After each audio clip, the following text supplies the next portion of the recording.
ଆରେ पिले आज कौन आसी एठी बसी पड़िछ? माँ तमे काली कहतिला हमको गप्प कहियो बोली सेति पय हमें आसी बसिछु।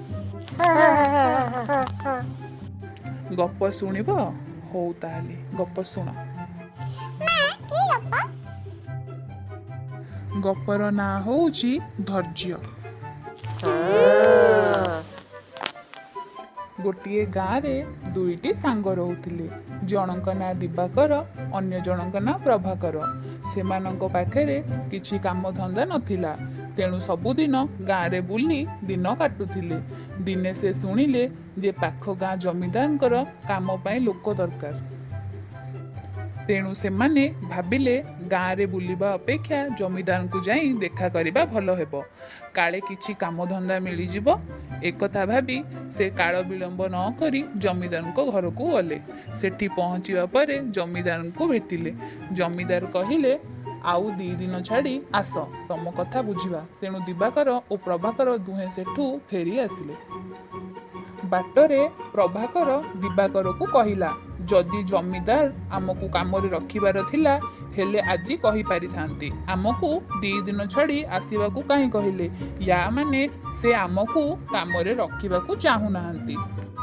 तापरे दुहे दुहिंक घर को चली गले।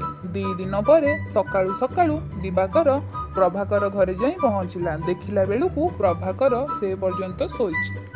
दिवाकर कहिला, आजी परा जमीदार घर को जीवार अछि, तू जीबुनी कि? प्रभाकर कहिला, हाँ जीवा, एते व्यस्त काहेकि?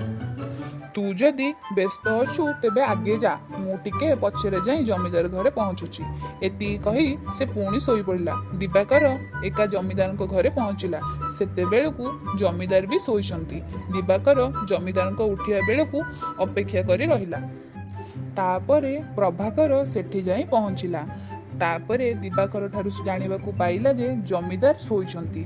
से दिवाकर को कहिला, तू एते शीघ्र आसी कोनटा लाभ पाइलु? तापरे जमीदार जने चाकर एही दुही को आसी कहिला, मालिक कहिले तमे काली आस। ए कथा सुनी दुहे सेठू चली आसिले। बाटरे प्रभाकर भारी रागिकी कहिला, मु जानिथिली एमिति किछि बाहाना करिवो। जदि काम दबार अछि तो हाँ कहिवो, नहले नाही। आमे कोन भिक मागिबाकू आसीछु? मोर आउ एठिकी आसीबार नाही। तू जदि काली आसीबु आसीबु, मु आसीबिनी। दिवाकर कहिला, आमो पाखेरे तो किछि काम नाही, ताहेले एठी आसीबारे असुविधा कोन? एमिति भी गाँ पाख, सबुदिन आसी टिके टिके मुह मारिके जिबा। किंतु प्रभाकर सेते बेलकू तार सहिबा शक्ति हरेई बसिथिला। से किछि भी सुनिबाकू प्रस्तुत नथिला। ता परदिन दिवाकर एका पुणी जमीदार पाखरे जाई पहुंचिला। हेले एथर भी जमीदार तांको जरूरी काम अछि कही दिवाकर को परदिन भेटिबाकू कहिले।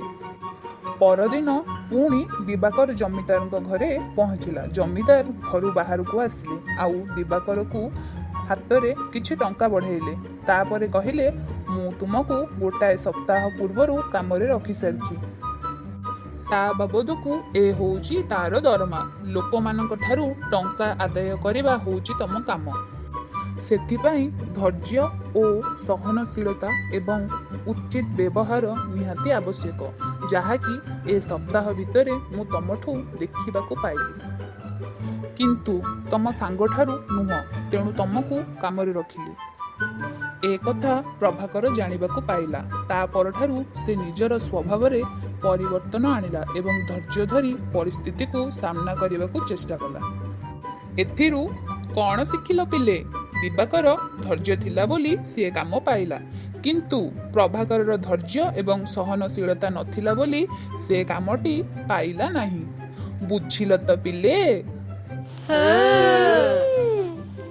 आम भिडियोटी आपण मानकु केमिति लागिछि कमेंट माध्यम रे निश्चय जणांतु। लाइक शेयर करने को जमा भी भूलिबेनी। जदि ए पर्यंत आम कार्टून टीवी चैनल को सब्सक्राइब करि नाहंती ताहले जल्दी जाई सब्सक्राइब करि नियंतु। रहुछि नुवा भिडियो रे पुणी देखा हबा।